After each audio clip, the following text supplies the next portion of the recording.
Salve, meus amigos. Bom dia, boa tarde, boa noite, boa madrugada, quem está estudando de madrugada.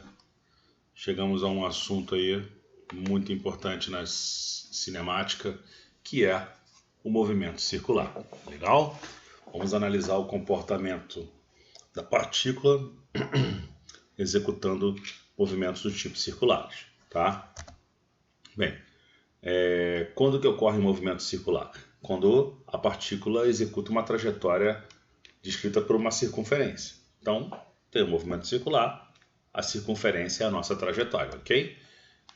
Nós vamos então dividir esse movimento em função. Agora vamos pensar nele em função do ângulo central, tá? E oposto a esse ângulo central, nós temos o arco, que é o deslocamento que a partícula sofreu, tá? O ângulo central a gente vai chamar de θ. Então, uma mudança, uma modificação do ângulo central, nós temos então uma variação do ângulo central, uma variação de θ, ok? Então está ali a nossa circunferência, que é a trajetória da nossa partícula, tá? Eu pontilhei para poder desenhar ali o raio da nossa trajetória, tá bom? Então a nossa trajetória é aquela circunferência com um raio R. Coloquei uma partícula ali, tá? Essa é a posição inicial. Quando eu disparo o cronômetro, a minha partícula se move. Aquela, então, é a minha posição final. Percebam que ela desenvolveu um arco descrito ali. Eu marquei o arco da trajetória dele. Aquele arco é meu deslocamento. Tá legal? Mas percebam que também essa partícula, ao efetuar esse arco, acaba varrendo um determinado ângulo central. Ok? Então tá aqui, ó. Aquele é o nosso deslocamento, tá legal? E essa partícula acabou varrendo um ângulo central. É esse ângulo varrido que a gente chama de Δθ, que é o deslocamento angular, beleza? Então nós temos aqui o deslocamento da partícula em relação a esse centro da circunferência, já que a trajetória é circular, em relação ao centro da circunferência foi varrido um certo ângulo. Esse ângulo varrido que nós chamamos de deslocamento angular, beleza? A gente vai calcular esse deslocamento angular utilizando uma definição que é muito comum na matemática, a definição de radianos. Como é que a gente calcula aqui, ó, esse ângulo? A gente pega o arco, que para física é o deslocamento, e divide pelo raio, tá legal? Então tá aqui o raio. Então eu vou desde já colocar aqui para vocês uma norma. Toda vez que dividirmos uma grandeza do tipo linear pelo raio da circunferência, nós teremos a respectiva grandeza angular. Então eu peguei o deslocamento e dividi pelo raio da circunferência. O deslocamento pelo raio da circunferência vai ser o deslocamento, só que o deslocamento do tipo angular. Então fica aí pra gente. Toda vez que a gente divide uma grandeza linear pelo raio da circunferência, a gente tem a grandeza angular. ΔS sobre o raio é a variação do ângulo, é o deslocamento angular. Beleza? Tranquilo então, né? Beleza. Então quer dizer que Δθ vai ser sempre medido numa unidade já conhecida, que é o radianos. Até porque utilizamos a noção de radianos para calcular esse deslocamento angular. Pegamos o arco e dividimos pelo raio. Tá legal? Beleza, né? Ok, galera, vamos continuar? Então tá aqui, ó. Vamos calcular então a velocidade angular. É a rapidez com que esse ângulo aqui é varrido, tá? Quando a gente calculou a velocidade lá na cinemática, não é a rapidez com que você percorre uma determinada distância. Aqui, a nossa distância está sendo medida em função do ângulo. Então, velocidade angular é a rapidez com que eu estou varrendo esse ângulo. Tá legal? Então, tá aqui. Como é que a gente calcula a velocidade angular? É a variação do ângulo, ok? Pela variação do tempo, igual a velocidade linear, tá lembrado? Né? ΔS sobre ΔT? Só que aqui nós estamos falando de ângulo, então vai ser Δθ sobre ΔT. Ok? Até aí, gente? Foi? Beleza, né? Então tá aqui, ó. Essa velocidade angular, ok? Ômega, vai ser dado por radianos por segundo. Beleza? Bem, a gente já viu uma definição muito importante, Eu acabei de frisar bem para vocês. Toda vez que a gente divide uma grandeza do tipo linear pelo raio, a gente está obtendo uma grandeza angular. Então dá para a gente obter a grandeza angular, velocidade angular, de outra maneira. E a maneira é o seguinte, olha lá a nossa velocidade ali, ó. Percebam que não é a velocidade angular. Eu não tenho como representar a velocidade angular nessa trajetória aqui. Eu só consigo representar a velocidade linear. Tá legal?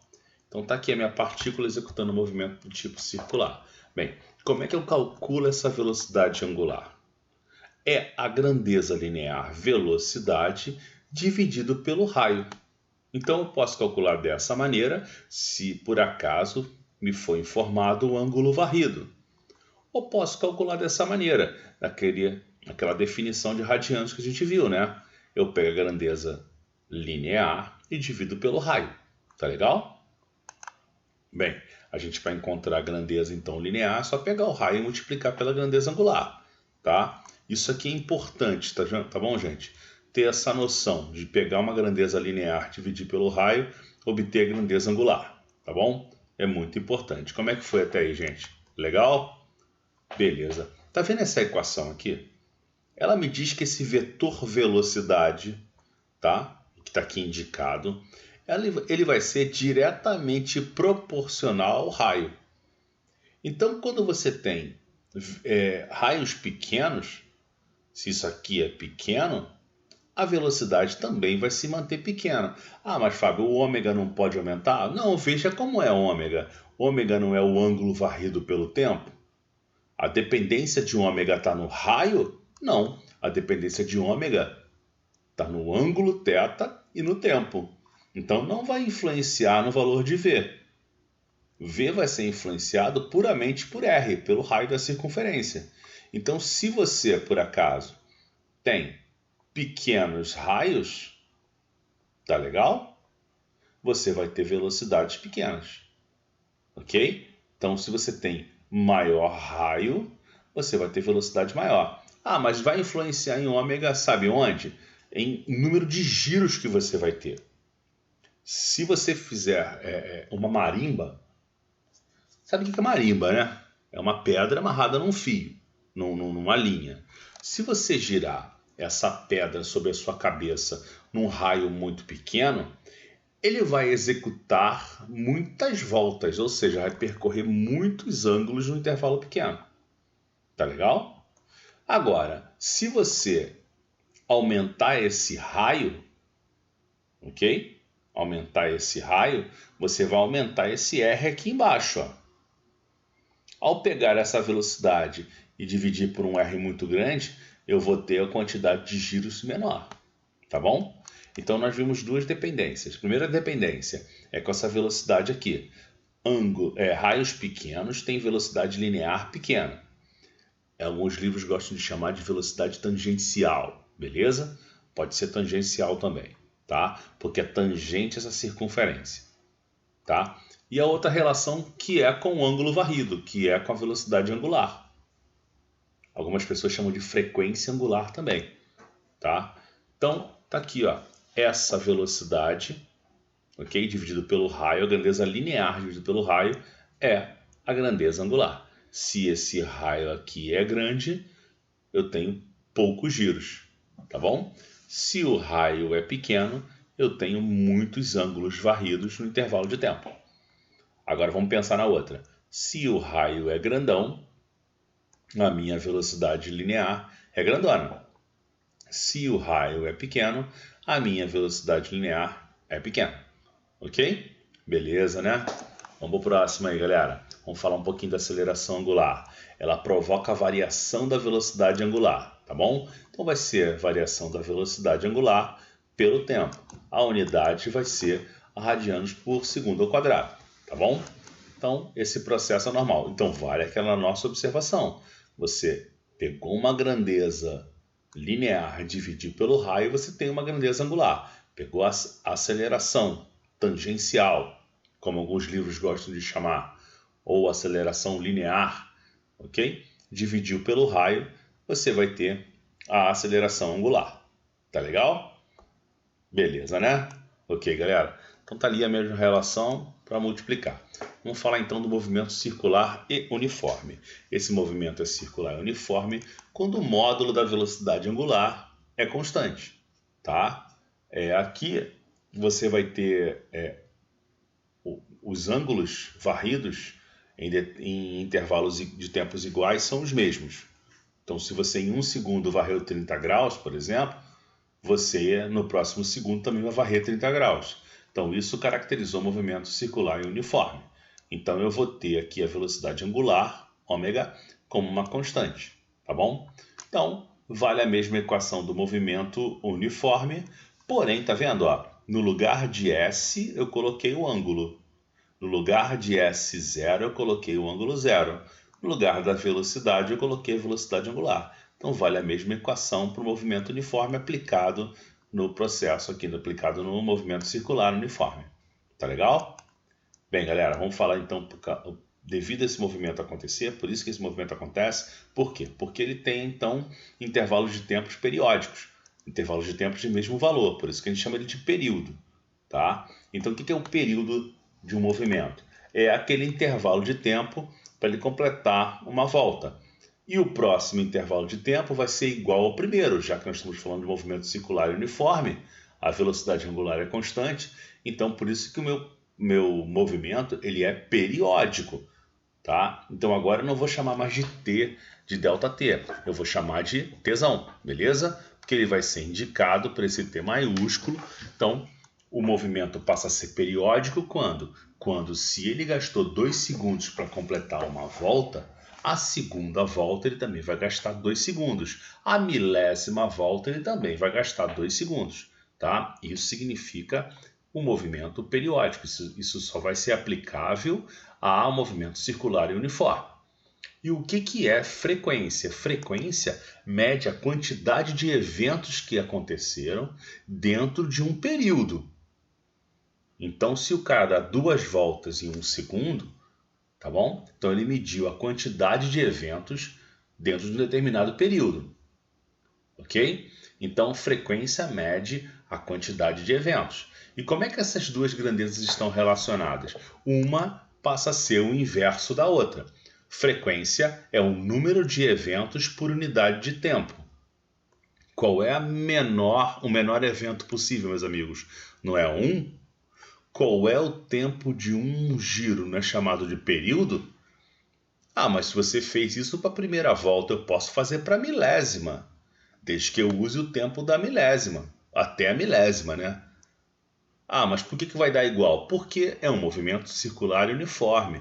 Então, o tempo da primeira volta é igual ao tempo da milésima volta. Então, eu não preciso calcular da milésima volta, eu só calcular da primeira, que vai ser igual ao movimento circular e uniforme. Então, está valendo essa expressão aqui. Então, frequência é o inverso do período. E, por sua vez, o período vai ser o inverso da frequência, porque um é o inverso do outro. Tá legal? A gente tem, então, o período medido em segundos e a frequência medida em hertz. Tá? Porém, é muito comum aparecer frequência em RPM, rotações por minuto. Se é rotações por minuto, para passar para hertz é só você dividir por 60 segundos, já que um minuto tem 60 segundos. O hertz, meus amigos, é o apelido de 1 sobre segundo. Tá legal? 1 sobre segundo foi denominado hertz. Por isso que eu dividi aqui por 60, para ficar 1 sobre segundo. Tá legal? Então, rotações por minuto, dividi por 60, então passei por segundo, então vai ficar rotações por segundo. Rotações por segundo é o próprio hertz. Então, se eu pegar o valor de RPM e dividir por 60, eu vou estar encontrando o valor em hertz, ok? Então, hertz é a unidade no sistema internacional para frequência, mas é possível aparecer RPM. Tá legal, gente? Ok, né? Beleza. Vamos lá. Para uma revolução em MCU nós teremos, pense só, uma revolução corresponde a 360 graus, ok? Só que em radianos a gente tem aí igual a 2π. Então eu vou pegar ali e vou calcular. E claro que se é uma revolução, a variação de tempo de uma revolução é o próprio período, é t. Então eu vou calcular a nossa velocidade. Vai ser a variação do ângulo, Δθ, sobre a variação do tempo. Só que a gente já viu que para uma revolução, a gente tem 2π como comprimento desse ângulo. E a gente tem que o tempo igual a θ, igual a t. Tá legal? Então essa fórmula ela pode se transformar numa fórmula de uso mais geral, que é essa aqui. Tá legal? Então, por que eu estou usando aqui o período? Porque eu usei uma volta, 2π. Perceberam?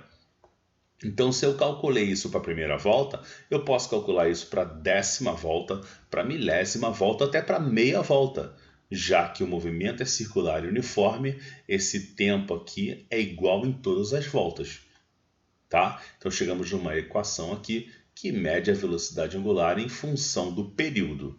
Como o período é o inverso da frequência, e a frequência é o inverso do período, e aqui eu tenho o inverso do período, é só tirar esse inverso do período e colocar no lugar a frequência. Tá? Olha aqui o inverso do período. Tá? Eu separei isso aqui, ó, joguei para uma fração. Então eu tiro esse inverso do período e coloco a nossa amiga frequência. Ok? Então eu posso calcular a velocidade angular usando essa expressão ou usando essa expressão. Ok? Essa tem a ver com o período e essa tem a ver com a frequência. Tá legal até aí, gente? Foi? Ok, né?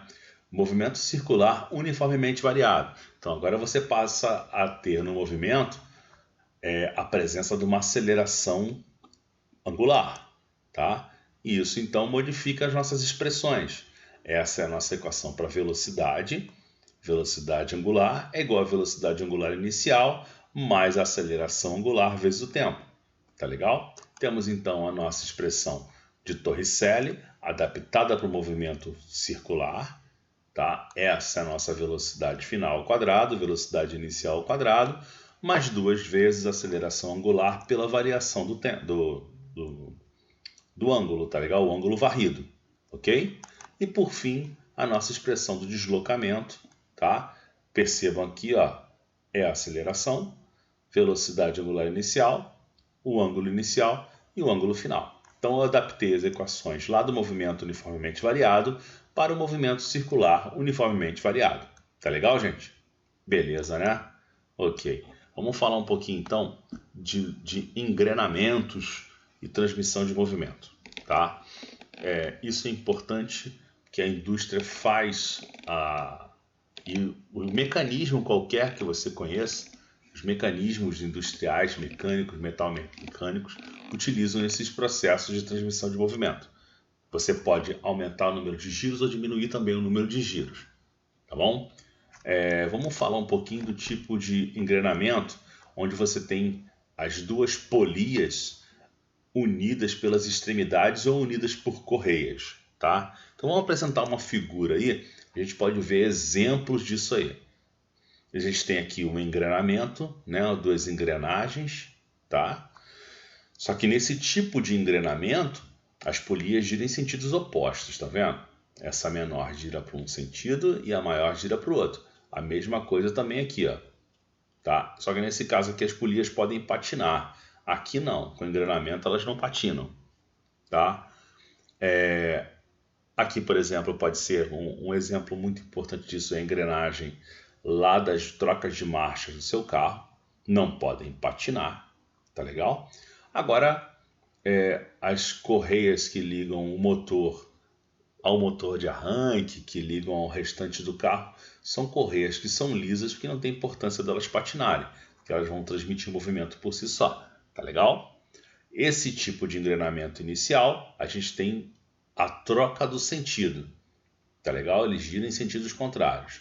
Agora, quando a gente tem correias transmitindo movimento, aí não. Se uma gira para um lado, a outra vai girar para o mesmo lado, tá? Bem, nos dois casos, tanto nesse primeiro exemplo quanto no segundo exemplo, a velocidade das bordas, a velocidade tangencial, a velocidade linear, a velocidade V das bordas, ela é transmitida de maneira igual. Então quer dizer que na extremidade desse engrenamento tem uma determinada velocidade V, que é transmitida para outro engrenamento, tá? Então eu tenho aqui, ó, que a velocidade de A vai ser percorrida pela extremidade dessa circunferência, vai ser transmitida por esse fio e vai ser transmitida pela circunferência traseira. Então, a velocidade de B, ela só existe graças a A. E como eles estão ligados pela extremidade, essa transmissão acontece pela correia. Então, eu posso chegar a uma conclusão simples, que VA vai ser igual a VB. Tá legal? Ah, mas Fábio, mas peraí. Enquanto isso aqui dá um giro, esse aqui deu mais giros. Sim, aí nós estamos falando de velocidade angular, não de velocidade linear. Tá legal? A velocidade linear ela é transmitida por essa correia, ou pela extremidade, se for esse tipo de engrenamento, né? Ok? Mas essas velocidades são iguais porque quem vai transmitir essa velocidade é a correia. E a correia que percorreu a primeira polia é a mesma correia que percorre a segunda. Tá? Então a velocidade é igual para os dois. O que a gente já estudou de velocidade? A gente sabe que velocidade é dada pela velocidade angular vezes o raio. Tá? Então nós temos a primeira relação aí. Ok? Então se eu tenho aqui ó, um raio maior, para manter essa igualdade, ok? Essa polia gira com uma velocidade angular menor. Se essa tem um raio menor, se B tem um raio menor, para compensar e manter essa igualdade, a polia B gira mais vezes, tem uma velocidade angular maior. Tá legal? Então, por isso que você tem esse tipo de engrenamento na tua bicicleta, porque você dá uma pedalada, tá? Então aqui tem uma velocidade angular baixa, porque o raio é maior, mas você transmite a velocidade pela correia igualmente até o outro lado.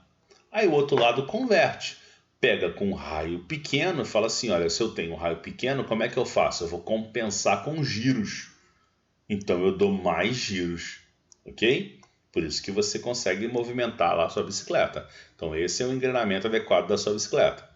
Tem uma outra maneira também de exibir uma outra relação. Tá vendo? A velocidade angular vale 2πf. Chegamos nisso na figura, no slide anterior. Como 2π é igual dos dois lados, eu cortei 2π. Tá bom? O que sobrou então? Sobrou que a frequência de giro da roda A vezes o raio A é igual à frequência de giro da roda B. Aqui é B, tá, galera? Aqui apareceu A porque eu copiei daqui para cá e não alterei, tá? Então aqui é frequência de B, roda B. Tá legal? O que é a frequência mesmo? É o número de voltas, não é isso? Em um determinado intervalo de tempo. Como esse raio aqui é pequeno, a frequência tem que ser alta. Ou seja, tem que dar muitas voltas em um determinado intervalo de tempo. Então esse cara compensa. Ok? Então nós temos aí um engrenamento, né, unido pelas extremidades. Agora vamos unir pelo eixo. Tá? Então tem aqui ó, duas polias ligadas pelo mesmo eixo. Então você vai concordar comigo que o ângulo varrido por uma é igual ao ângulo varrido por outra. Tá legal? O tempo que uma entrou em movimento é igual ao tempo que a outra também entrou em movimento. Isso faz com que a velocidade angular de uma seja igual à velocidade angular da outra. Ok? Então, se eu estou varrendo ângulos iguais, porque eu estou girando pelo mesmo eixo, né? Se eu virei 30 graus aqui, esse eixo faz o que a outra também vire 30 graus. Então, os ângulos são os mesmos. Se eu iniciei o movimento para isso aqui girar, o eixo gira também a outra junto. Então, o tempo é igual. Tá legal? E a frequência também é igual. Porque se o tempo é igual, frequência é o inverso do tempo, então a frequência também vai ser igual. Então, a velocidade angular desses caras são iguais. Ele varrem ângulos iguais em tempos iguais. Então, por isso que se o peão, eu chamo de peão, em alguns lugares chamam de pinhão, tá? Da bicicleta, que é aquela rodinha traseira, tá? Ela dá uma volta, o pneu também dá uma, porque elas estão ligadas no mesmo eixo. Ok? Então tá aqui a nossa igualdade é com a velocidade angular, tá? E a gente já viu que velocidade angular é a velocidade linear sobre o raio, tá? Então eu tenho essa relação para esse tipo de engrenamento. Tá legal, gente? Beleza, né? Ok, galera. Ih, rapaz, isso aí tá tudo confuso, hein? Vamos lá, vamos falar então de uma aceleração aí, chamada aceleração centrípeta. Como o próprio nome já diz, é uma aceleração que aponta para o centro. Desculpe aí eu não ter animado essas coisas aí, isso passou na minha visão, eu nem percebi, tá? Então eu tenho aqui, ó, o que essa aceleração centrípeta faz? Ela provoca a variação da direção e do sentido do vetor velocidade. Percebam que eu falei que ela provoca a variação da direção e do sentido. Ela não vai alterar o módulo da velocidade, o valor numérico da velocidade. Ela só vai mudar a direção e o sentido do vetor. Ok? Então tá aqui, ó, uma circunferência, eu tenho uma partícula com o vetor v, tá legal? E num futuro qualquer, essa partícula já vai estar percorrendo um arco, ok? Então ela vai estar com uma velocidade já modificada a sua direção. Perceba que a direção aqui, ó, era vertical e passou para horizontal. Perceba que o sentido era para cima e passou para a esquerda, ok? Então ocorreu uma modificação na velocidade? No valor numérico, não. Ela aqui era v, continuou sendo v, ok? Mas modificou a direção, era vertical, passou horizontal, e modificou o sentido, era para cima e passou para ser à esquerda. O agente, a grandeza que modifica a velocidade é a aceleração, só que é uma aceleração muito específica, é o que nós chamamos de aceleração centrípeta. Ela vai apontar sempre para o centro da circunferência. É ela que faz a manutenção deste movimento circular, ok? O módulo dela é dado por essa expressão, v² sobre r. Se você tiver a velocidade angular, você vai ser desse jeito. Tá legal? A unidade é 1 metro por segundo ao quadrado, ela tem a mesma dimensão da velocidade da aceleração tangencial, tá? O módulo é calculado por essa expressão ou essa. A direção vai ser sempre perpendicular à da velocidade. Então aqui a velocidade vetorial, a velocidade linear, a velocidade tangencial, tá? De acordo com o nome que você leu aí no teu livro, ok? Então essa nossa aceleração vai ser sempre perpendicular. E o sentido sempre vai ser orientado, qualquer que seja o ponto dessa circunferência, para o centro da trajetória, ok? Então fundamental para a gente a aceleração centrípeta, tá legal, galera? Ela muda a direção e o sentido da velocidade, nunca o valor numérico dela, tá? Beleza? Ok, né? Vamos agora mudar o valor numérico da velocidade. Vamos pegar uma aceleração tangencial e colocar nela aí, para aumentar a nossa velocidade. Eu tenho uma partícula nessa posição, ok? Então eu tenho ali a velocidade dela inicial. Eu tenho uma aceleração que aponta para o centro da circunferência. Eu tenho uma outra aceleração, que está na mesma direção, no mesmo sentido da velocidade. É chamada de aceleração tangencial, tá legal? Ou linear, tá bom? Ou vetorial. Então tá ali. O que essa aceleração tangencial faz? Ela faz o seguinte, a partir da manifestação dela, essa partícula passa a aumentar a sua velocidade. Antes ela tinha um vetor pequeno, agora ela passou a ter um vetor maior. Quem fez isso foi a centrípeta? Não, porque a centrípeta só mudou a direção e o sentido da velocidade. Quem fez isso foi a tangencial, que era menor aqui, e depois a velocidade passou a ser maior lá. Tá legal? Então, a presença da tangencial que fez isso.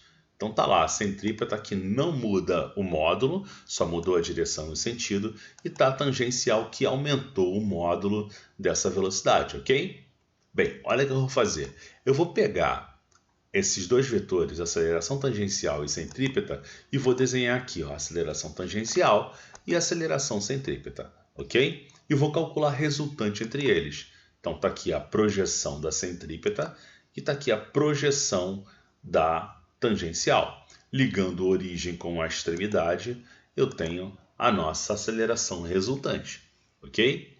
Vamos lembrar como é que a gente calcula a aceleração tangencial? É só pegar a variação da velocidade e dividir pela variação do tempo. Vamos lembrar como é que a gente calcula a aceleração centrípeta? Velocidade ao quadrado pelo raio dessa trajetória aqui, tá? Percebam que elas são sempre perpendiculares, sempre perpendiculares, então calhou da resultante estar sobre a hipotenusa desse triângulo formado. Então vamos utilizar para calcular essa resultante o teorema de Pitágoras.